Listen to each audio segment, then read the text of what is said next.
Hello student, देखिए आज की क्लास में हम लोग पढ़ने जा रहे हैं पॉकेट जी के यानी कि सामान्य ज्ञान खान सर का बुक है। ठीक है, तो पार्ट आज का जो रहेगा 48 रहेगा और पेज नंबर 7 निकालिएगा। 7 निकालने के बाद आपको कहाँ आने हैं वो भी मैं बता दूं। आज आप 7 पेज में आ जाएंगे। 7 पेज में आने के बाद आपको आ जाने हैं यहाँ से। देखिए जहाँ तक पार्ट 1 में पढ़ाई हो चुका है मैं आपको साफ क्लियर करके यहाँ दिखा दूँ मेरे प्यारे स्टूडेंट। यहाँ तक पार्ट 1 में है ना, यानी कि उत्तर वैदिक काल के पार्ट 1 में यहाँ तक पढ़ाई हो चुका है। और आज हम लोग यहाँ से स्टार्ट करेंगे राजा का पद महत्वपूर्ण गरिमाई, है ना।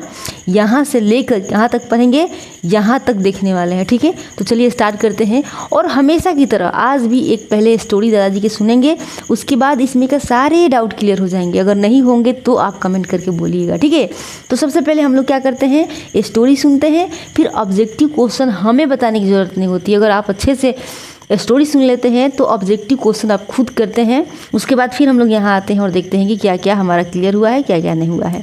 तो चलिए स्टार्ट करते हैं।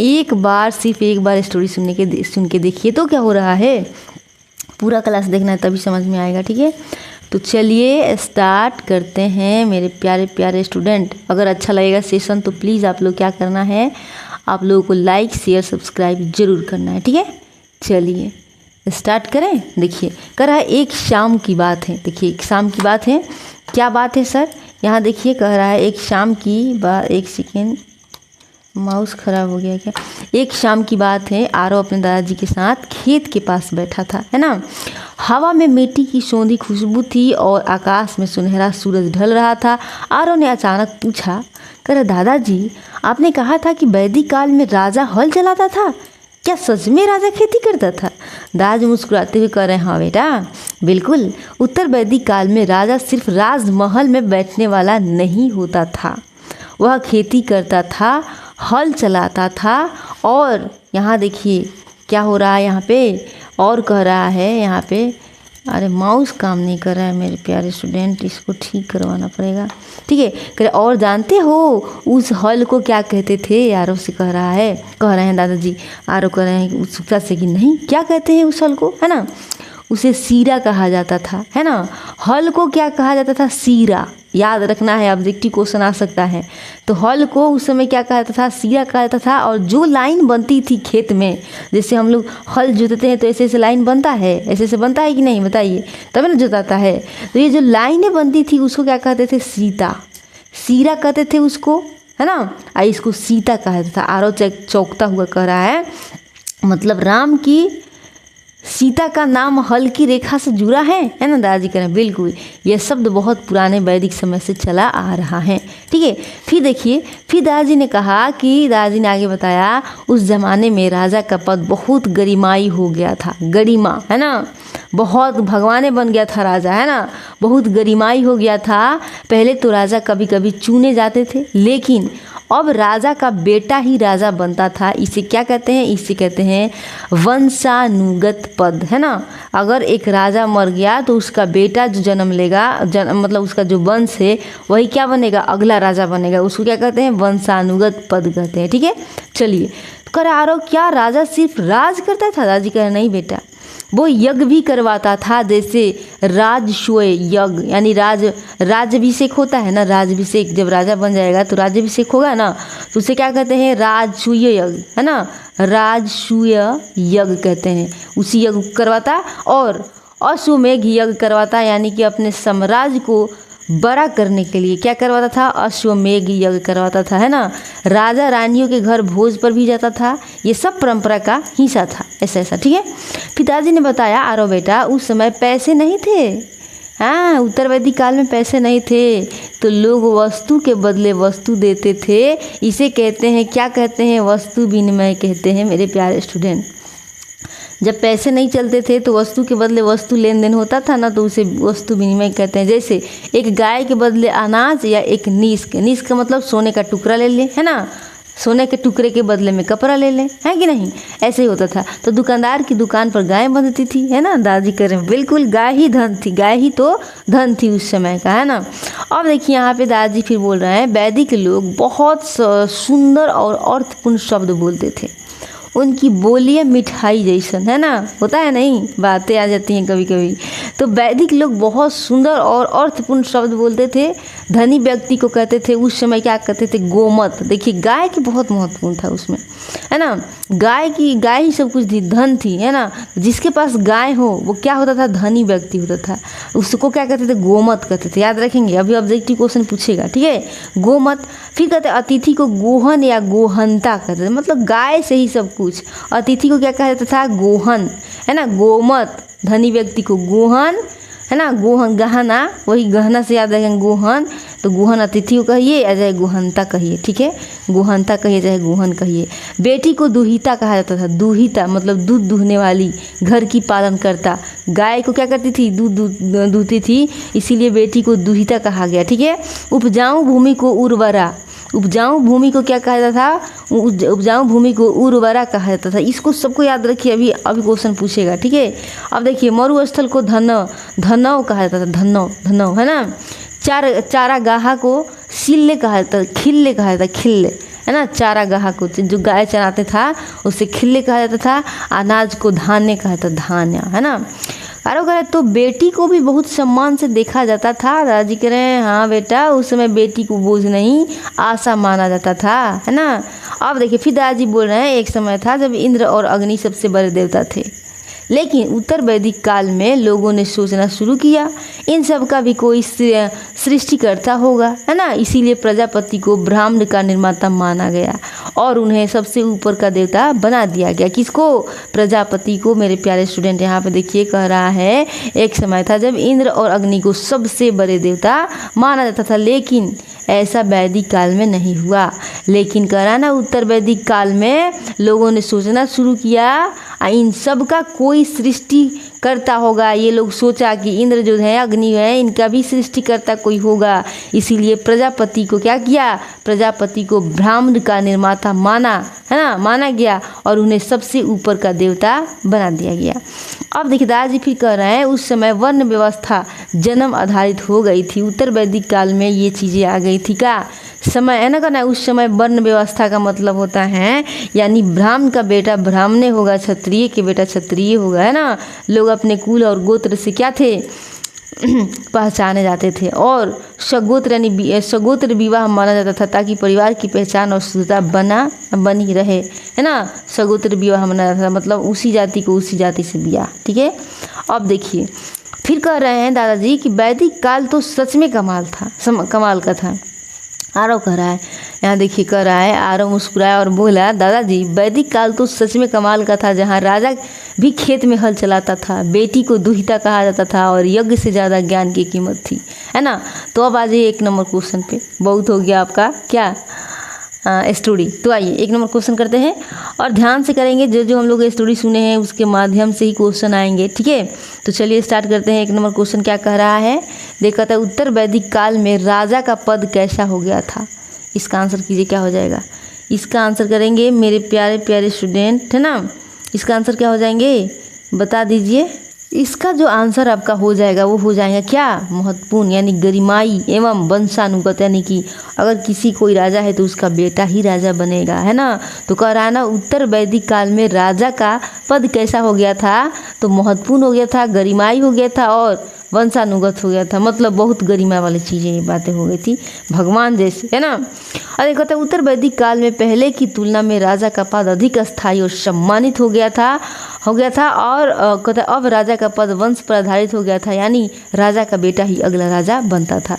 2 नंबर क्वेश्चन कह रहा है यहाँ पे कि वंशानुगत का अर्थ क्या होता है, जनता द्वारा चुना गया नहीं, समय समय पर बदलने जाने वाला नहीं, वंश पर आधारित पीढ़ी दर पीढ़ी चलने वाला को क्या कहते थे, वंशानुगत का यही अर्थ है कि वंश पर आधारित यानी पीढ़ी दर पीढ़ी चलने वाला, है ना। इसको क्या कहते हैं, वंशानुगत कहते हैं। देखिए कह रहा है कि वंशानुगत का अर्थ है कि कोई पद या अधिकार परिवार या वंश के भीतर ही अगली पीढ़ी को मिलता है। उत्तर वैदिक काल में राजा का पद इसी आधार पर चलता था। 3 नंबर क्वेश्चन का आंसर कीजिएगा। कह रहा है उत्तर वैदिक काल में राजा को किस रूप में देखा जाने लगा, है ना। 3 नंबर का आंसर कीजिए तो क्या हो जाएगा बताइए। 3 नंबर का आंसर क्या हो जाएंगे मेरे प्यारे स्टूडेंट। कहता है कि उत्तर वैदिक काल में राजा को किस रूप में देखे जाना लगा, तो प्रतिनिधित्व के रूप में तो कहेंगे नहीं, याज्ञिक अधिकारी के रूप में तो आप क्या कहेंगे, इसका भी आप कहेंगे नहीं, है ना। फिर कहेंगे न्यायप्रिय तो कहेंगे नहीं, परम गरिमा प्राप्त शासक को क्या कहते थे, राजा कहते थे, है ना। राजा को इसी रूप में देखा जाने लगा था, क्या, परम गरिमा प्राप्त शासक। यानी देखिए यहाँ कह रहा है इस काल में राजा को अब केवल सैन्य नेता नहीं बल्कि एक गरिमाई और श्रेष्ठ शासक माना जाने लगा, जो धर्म नीति और परंपरा का क्या पालन करता था, है ना। अब आइए फिर 1 नंबर क्वेश्चन आ गया, कहता है यहाँ पे फिर 1 नंबर क्वेश्चन क्या कह रहा है मेरे प्यारे स्टूडेंट, कह रहा है कि उत्तर, यहाँ देखिए कहता है ना कि उत्तर वैदिक काल में राजा किस अवसर पर यज्ञों का आयोजन करवाता था। बताइए किस अवसर पर करवाता था जी।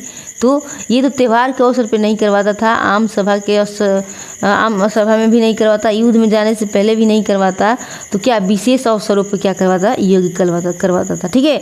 इसका राइट आंसर क्या हो जाएंगे, विशेष अवसरों पर, ठीक है। देखता है कि राजा अपने अधिकार को धार्मिक रूप से मान्यता दिलाने और समाज में अपनी स्थिति मजबूत करने के खास अवसरों पर यज्ञ करवाता था, जैसे राज्याभिषेक या विजय के बाद, है ना। अब देखिए कह रहा है यहाँ पे राज्याभिषेक के समय कौन सा यज्ञ किया जाता था, बताइए। इसका आंसर क्या हो जाएंगे, इसका आंसर हम आपको बताए थे, आपको याद होगा तो आप इसका आंसर दे पाएंगे, है ना। हम बताए थे क्या, राजसूय यज्ञ, है ना। राजा पे जब बैठेगा तो राजसूय यज्ञ करवाएगा, है कि नहीं। राज्याभिषेक के समय पे राजसूय यज्ञ होता था, ठीक है। राजसूय यज्ञ राजा के राज्याभिषेक और उसकी श्रेष्ठता को स्थापित करने का एक प्रमुख धार्मिक अनुष्ठान था। अब देखिए 3 नंबर क्वेश्चन कह रहा है कि निम्नलिखित में से कौन सा यज्ञ एक साम्राज्यवादी यज्ञ माना जाता था, है ना। इसका आंसर क्या हो जाएंगे, कहता है कि निम्नलिखित में से कौन सा यज्ञ जो है एक साम्राज्यवादी यज्ञ माना जाता था। इसका आंसर क्या हो जाएंगे बताइए। इसका आंसर जो है वो क्या हो जाएंगे, तो आप कहेंगे अश्वमेघ, है ना। दादाजी बताए थे ना, अश्वमेघ यज्ञ जो था वो क्या साम्राज्यवादी यज्ञ माना जाता था। देखिए कह रहा है कि अश्वमेघ यज्ञ वह यज्ञ था जिसमें एक घोड़ा छोड़ा जाता था और जिस क्षेत्र में वह घोड़ा विचरण करता था वह राजा की सत्ता का प्रतीक बन जाता था, है ना। और यह क्या साम्राज्यवादी विस्तार का श्रेष्ठता का प्रतीक माना जाता था, ठीक है। अब चलिए आगे बढ़ते हैं, हम लोग फिर से आगे बढ़ेंगे, है कि नहीं। 4 नंबर क्वेश्चन का आंसर करेंगे मेरे प्यारे प्यारे स्टूडेंट। कह रहा है यहाँ पे, हाँ देखिए कह रहा है अश्वमेघ यज्ञ का मुख्य उद्देश्य क्या था, बताइए। अश्वमेघ यज्ञ का मुख्य उद्देश्य क्या था, इसका आंसर पता है आपको, क्या हो जाएगा, है। कह रहा है कि राज्य की सीमाओं का विस्तार और राजा की सर्वोच्चता स्थापित करना क्या है, अश्वमेघ यज्ञ है, ठीक है। राज्य की सीमाओं का विस्तार और राजा की क्या सर्वोच्चता स्थापित करना क्या है, यही है क्या अश्वमेघ का मुख्य उद्देश्य, ठीक है। अब आइए नेक्स्ट क्वेश्चन देखते हैं। देखा था अश्वमेघ यज्ञ साम्राज्य विस्तार का प्रतीक था, इससे यह प्रदर्शित किया था कि राजा का नियंत्रण अनेक जनपदों और क्षेत्रों तक है। अब 1 नंबर क्वेश्चन कर रहा है कि उत्तर वैदिक काल में राजा द्वारा हल चलाना किस बात का प्रतीक था, बताइए। दासता का प्रतीक था, युद्ध की तैयारी था, व्यर्थ परंपरा था, तो आप कहेंगे कृषि कार्य का सम्मान था। Very good. अब देखिए कह रहा है कि राजा का हल चलाना यह दर्शाता था कि कृषि कार्य को पवित्र और सम्मानजनक माना जाता था और राजा भी इसे अपनाकर जनता से जुड़ता था। अब देखिए 2 नंबर क्वेश्चन कह रहा है उत्तर वैदिक काल में राजा भोज के लिए कहाँ जाता था, कहाँ जाता था सर, तो आप कहेंगे रानियों के घर पे, है कि नहीं। तो रानियों के घर पे जाते थे भोज के लिए, ठीक है। अब आइए अब देखिए कह रहा है कि यह परंपरा यज्ञ और राज्य के धार्मिक आयोजनों में विशेष अवसरों पर होती थी, जहां राजा रानियों के आवास पर जाकर भोजन ग्रहण करता था।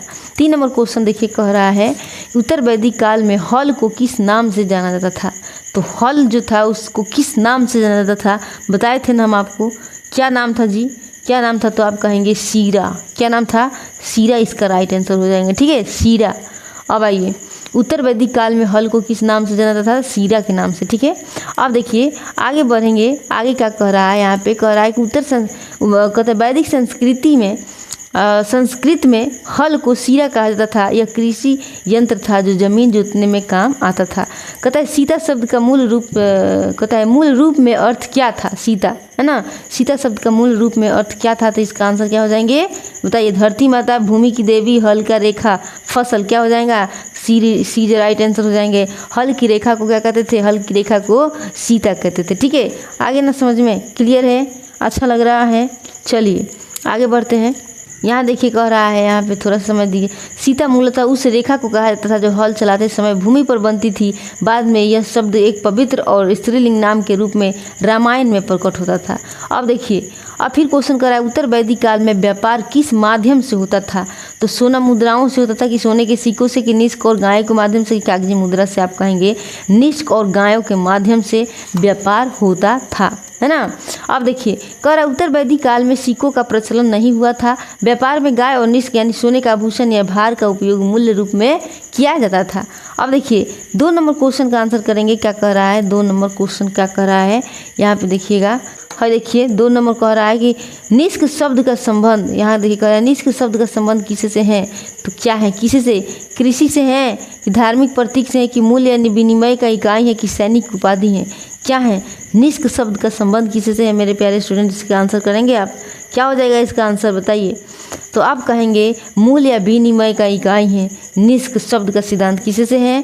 तो मूल्य या विनिमय का क्या है, क्या जी, इकाई है। बाकी सारे के सारे क्या हो जाएंगे?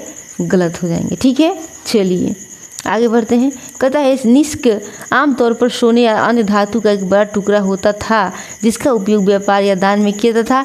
यह वस्तु विनिमय प्रणाली का भाग था। अब 3 नंबर क्वेश्चन कहता है कि उत्तर वैदिक काल की अर्थव्यवस्था किस पर आधारित थी? बताइए, उत्तर वैदिक काल की जो अर्थव्यवस्था था किस पर आधारित था?